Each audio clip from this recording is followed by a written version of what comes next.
Buenas tardes, mi gente. Mira, aquí le vamos a dejar cómo es que vamos a conectar la cablería de la pala Boss de la nueva. Esto es una Ford F450 de 2025 Platinum. La Ford. Esta pala de la cablería de las luces para la pala. Estos dos son los arneses importantes que llevan.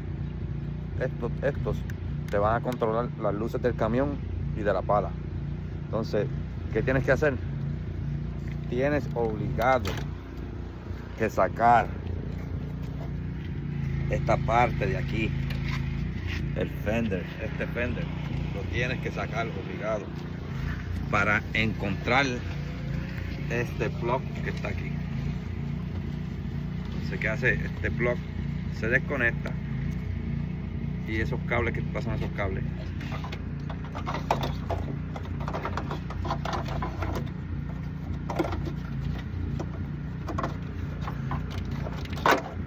por aquí solamente lo del plug, los de los plugs, los que van aquí. ¿Dónde están? Pasan esos dos nada más.